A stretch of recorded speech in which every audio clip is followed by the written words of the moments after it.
ನಮಸ್ತೆ ವೀಕ್ಷಕರೇ, ನಾನು ಈ ದಿನ ರಾಗಿ ರೊಟ್ಟಿನ 3 ಸುಲಭವಾದ ವಿಧಾನದಲ್ಲಿ ಯಾವ ರೀತಿ ಮಾಡೋದು ಅಂತ ತೋರಿಸ್ತಾ ಇದ್ದೀನಿ. ಮೊದಲು ಬಾಣಲಿಗೆ 2 ಗ್ಲಾಸಷ್ಟು ನೀರು ಹಾಕ್ಕೊಂಡಿದ್ದೀನಿ. ನಂತರ 1/4 ಟೇಬಲ್ ಸ್ಪೂನಷ್ಟು ಉಪ್ಪು ಹಾಕ್ಕೊಳ್ತಾ ಇದ್ದೀನಿ. ಈ ಸಮಯದಲ್ಲಿ ಉರಿನ ಲೋ ಫ್ಲೇಮಲ್ಲಿ ಇಟ್ಕೊಂಡು ಮಾಡ್ಕೊಳ್ಳಿ. ನಂತರ 1 ಟೇಬಲ್ ಸ್ಪೂನಷ್ಟು ರಾಗಿ ಹಿಟ್ಟು ಹಾಕ್ಕೊಂಡು ಮಿಕ್ಸ್ ಮಾಡ್ಕೊಳ್ತಾ ಇದ್ದೀನಿ. ನೀರು ತುಂಬ ಕಾಯಬೇಕು ಅಂತೇನಿಲ್ಲ, ತಕ್ಷಣವೇ 1 ಟೇಬಲ್ ಸ್ಪೂನ್ ರಾಗಿ ಹಿಟ್ಟು ಹಾಕ್ಕೊಂಡು ಮಿಕ್ಸ್ ಮಾಡ್ಕೊಳ್ಳಿ. ಈಗ ಮಿಕ್ಸ್ ಆಗಿದೆ. ಈ ಸಮಯದಲ್ಲಿ ಉರಿನ ಹೈ ಫ್ಲೇಮ್ ಇಟ್ಕೊಳ್ತಾ ಇದ್ದೀನಿ. ಯಾವಾಗ ಕುದಿಲಿಕ್ಕೆ ಶುರುವಾಗುತ್ತೆ ಆ ಸಮಯದಲ್ಲಿ ರಾಗಿ ಹಿಟ್ಟು ಹಾಕ್ಕೊಳ್ಳಿ. 1.5 ಗ್ಲಾಸಷ್ಟು ರಾಗಿ ಹಿಟ್ಟು ಹಾಕ್ಕೊಂಡು ಮಿಕ್ಸ್ ಮಾಡ್ಕೊಳ್ತಾ ಇದ್ದೀನಿ. ಸ್ವಲ್ಪನೇ ಹಿಟ್ಟು ಹಾಕ್ಕೊಂಡು ಮಿಕ್ಸ್ ಮಾಡ್ಕೊಳ್ತಾ ಬನ್ನಿ. ತುಂಬ ಗಟ್ಟಿಯಾಗೂ ಮಾಡ್ಕೋಬೇಡಿ ಅಥವಾ ತುಂಬ ತೆಳುವೂ ಮಾಡ್ಕೋಬೇಡಿ, ಸಾಧಾರಣವಾಗಿದ್ದರೆ ಸಾಕು. 1 ನಿಮಿಷದಲ್ಲಿ ಆಗುತ್ತೆ. ಮಿಕ್ಸ್ ಮಾಡಿದ ತಕ್ಷಣವೇ ಸ್ಟವ್ ಆಫ್ ಮಾಡ್ಕೊಬಿಡಿ. ಈಗ ಈ ಮಿಶ್ರಣನ ಒಂದು ತಟ್ಟೆಗೆ ತೆಗೆದಿಟ್ಕೊಳ್ತಾ ಇದ್ದೀನಿ. 1 ನಿಮಿಷ ತಣ್ಣಗಾಗ್ಲಿಕ್ಕೆ ಬಿಡಿ. ಸ್ವಲ್ಪ ಬೆಚ್ಚಗಿರಬೇಕಾದ್ರೆ ಕಲಿಸ್ಲಿಕ್ಕೆ ಶುರು ಮಾಡ್ಕೊಳ್ತಾ ಇದ್ದೀನಿ. ತುಂಬ ಗಟ್ಟಿಯಾಗಿದೆ ಅಂದರೆ ಸ್ವಲ್ಪ ನೀರು ಹಾಕ್ಕೊಂಡು ನಾದ್ಕೋಬೇಕಾಗತ್ತೆ. ತೆಳು ಇದ್ದರೆ ಸ್ವಲ್ಪ ರಾಗಿ ಹಿಟ್ಟು ಉದುರಿಸ್ಕೊಂಡು ನಾದ್ಕೊಳ್ಳಿ. ನೋಡಿ, ಈ ರೀತಿ ಎಳೆದ್ರೆ ಕಟ್ಟಾಗಬಾರ್ದು. ಹಾಗಾಗಿದ್ದರೆ ಚೆನ್ನಾಗಿ ನಾದ್ಕೊಂಡಿದ್ದೀವಿ ಅಂತ, ಮತ್ತು ಚೆನ್ನಾಗಿ ಬೆಂದಿದೆ ಅಂತ ಅರ್ಥ.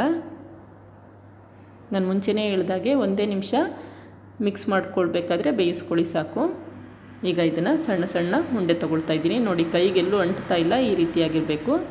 ಈಗ ರೊಟ್ಟಿ ಅರಿಯೋ ಮಣೆಗೆ ರಾಗಿ ಹಿಟ್ಟು ಉದುರಿಸ್ಕೊಂಡಿದ್ದೀನಿ. ನಂತರ ರಾಗಿ ಉಂಡೆ ಹಾಕ್ಕೊಂಡು ಮೇಲ್ಗಡೆ ಕೂಡ ರಾಗಿ ಹಿಟ್ಟು ಉದುರಿಸ್ಕೊಂಡು ಸ್ವಲ್ಪ ಪ್ರೆಸ್ ಮಾಡ್ಕೊಂಡಿದ್ದೀನಿ. ಈಗ ಲಟ್ಟಣಿಗೆಯಲ್ಲಿ ಹರ್ಕೊಳ್ತಾ ಇದ್ದೀನಿ.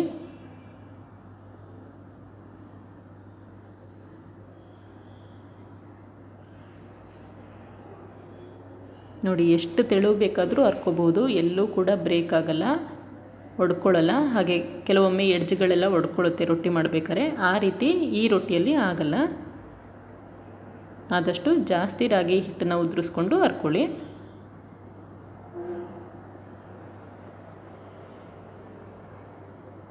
ಈಗ ಅರ್ಧಾಗಿದೆ.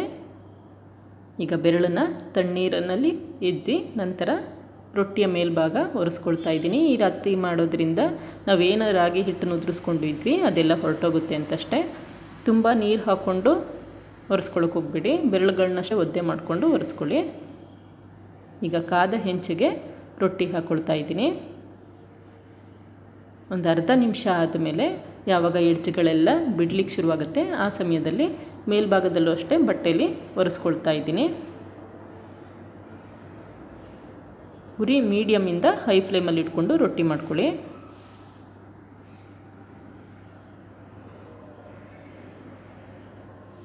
ಈಗ 2 ಸೈಡ್ ಬೆಂದಿದೆ, ರೊಟ್ಟಿ ರೆಡಿಯಾಗಿದೆ. 2ನೇ ವಿಧಾನ ತೋರಿಸ್ತಾ ಇದ್ದೀನಿ. ಒಂದು ಬಟರ್ ಪೇಪರ್ಗೆ ಅರ್ಧ ಟೇಬಲ್ ಸ್ಪೂನ್ ಎಣ್ಣೆ ಹಾಕ್ಕೊಂಡಿದ್ದೀನಿ. ನಂತರ ರಾಗಿ ಉಂಡೆ ಇಟ್ಕೊಂಡಿದ್ದೀನಿ. ನಂತರ ಮೇಲ್ಭಾಗಕ್ಕೂ ಅರ್ಧ ಟೇಬಲ್ ಸ್ಪೂನ್ ಎಣ್ಣೆ ಹಾಕ್ಕೊಂಡಿದ್ದೀನಿ. ಈಗ ಲಟ್ಟಣಿಗೆಗೂ ಕೂಡ ಸ್ವಲ್ಪ ಎಣ್ಣೆ ಸರ್ವ್ಕೊಳ್ತಾ ಇದ್ದೀನಿ. ನಾವಿಲ್ಲಿ ರಾಗಿ ಹಿಟ್ಟು ಉದುರಿಸೋ ಅವಶ್ಯಕತೆ ಇರಲ್ಲ, ಎಣ್ಣೆ ಹಾಕಿರೋದ್ರಿಂದ ಎಣ್ಣೆಲೇ ಹರ್ಕೋಬೇಕಾಗತ್ತೆ. ಮತ್ತು ಸ್ವಲ್ಪ ಅಂಟುತ್ತಿದೆ ಅಂತಂದರೆ ಇನ್ನೂ ಸ್ವಲ್ಪ ಎಣ್ಣೆ ಹಾಕ್ಕೊಂಡು ಹರ್ಕೊಳ್ಳಿ ಅಷ್ಟೇ.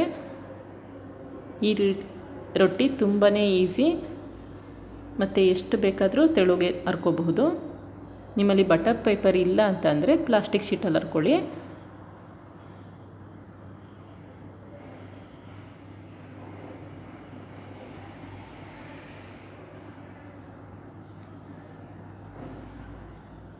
ಮತ್ತು ಬೇಯಿಸೋದಕ್ಕೂ ಅಷ್ಟೇ ತುಂಬ ಸಮಯ ತಗೊಳ್ಳಲ್ಲ, ತುಂಬ ಕಡಿಮೆ ಸಮಯದಲ್ಲಿ ರೊಟ್ಟಿ ಆಗುತ್ತೆ. ಹಾಗೆ ತುಂಬ ಕ್ರಿಸ್ಪಿಯಾಗಿ ಬರುತ್ತೆ ಈ ರೊಟ್ಟಿ. ಈಗ ಕಾದ ಹೆಂಚಿಗೆ ಸ್ವಲ್ಪ ಎಣ್ಣೆ ಹಾಕ್ಕೊಂಡು ನಂತರ ರೊಟ್ಟಿ ಹಾಕ್ಕೊಳ್ತಾ ಇದ್ದೀನಿ. ಮತ್ತು ಈ ರೊಟ್ಟಿಗೆ ನೀರು ಸರುವ ಅವಶ್ಯಕತೆ ಇರಲ್ಲ, ಯಾಕೆಂದರೆ ನಾವು ರಾಗಿ ಹಿಟ್ಟು ಉದುರಿಸದೇ ಇರೋ ಕಾರಣ ನೀರು ಹಾಕೋ ಅವಶ್ಯಕತೆ ಇರೋಲ್ಲ, ಬೇಗ ಬೇಯುತ್ತೆ.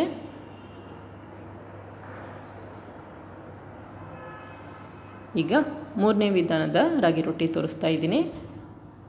ಮಣೆಗೆ ಸ್ವಲ್ಪ ರಾಗಿ ಹಿಟ್ಟು ಉದುರಿಸ್ಕೊಂಡಿದ್ದೀನಿ. ನಂತರ ರಾಗಿ ಉಂಡೆ ಇಟ್ಕೊಂಡು ಮೇಲ್ಗಡೆ ಕೂಡ ರಾಗಿ ಹಿಟ್ಟು ಉದುರಿಸ್ಕೊಂಡು ಬೆರಳುಗಳಲ್ಲೇ ತೊಟ್ಕೊಳ್ತಾ ಇದ್ದೀನಿ.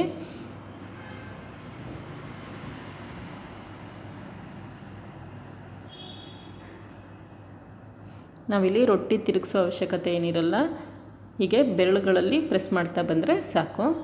ಮತ್ತು ಸ್ವಲ್ಪ ಜಾಸ್ತಿನೇ ರಾಗಿ ಹಿಟ್ಟು ಉದುರಿಸ್ಕೊಂಡು ತೊಟ್ಕೊಳ್ಳಿ.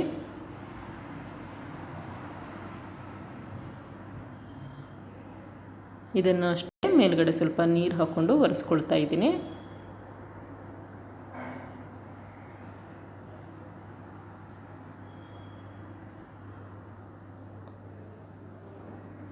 ಒಂದು ಅರ್ಧ 5 ನಿಮಿಷ ಆದಮೇಲೆ ಒದ್ದೆ ಬಟ್ಟೆಲಿ ಒರೆಸ್ಕೊಂಡಿದ್ದೀನಿ. ಎಡ್ಜ್ಗಳೆಲ್ಲ ಬಿಡಬೇಕು, ಆ ಸಮಯದಲ್ಲಿ ಒದ್ದೆ ಬಟ್ಟೆಲಿ ಒರೆಸ್ಕೊಳ್ಳಿ. ಈಗ ಎರಡೂ ಸೈಡು ಬೇಯಿಸ್ಕೊಳ್ತಾ ಇದ್ದೀನಿ. ನೋಡಿದ್ರಲ್ಲ ವೀಕ್ಷಕರೇ, ಎಷ್ಟು ಸುಲಭವಾಗಿ 3 ವಿಧಾನದಲ್ಲಿ ರಾಗಿ ರೊಟ್ಟಿ ಮಾಡಬಹುದು ಅಂತ ಗೊತ್ತಾಯ್ತಲ್ವ? ನೀವು ಕೂಡ ಪ್ರಯತ್ನಿಸಿ. Thank you. ಲೈಕ್ ಮಾಡಿ ಮತ್ತು ಸಬ್ಸ್ಕ್ರೈಬ್ ಮಾಡಿ.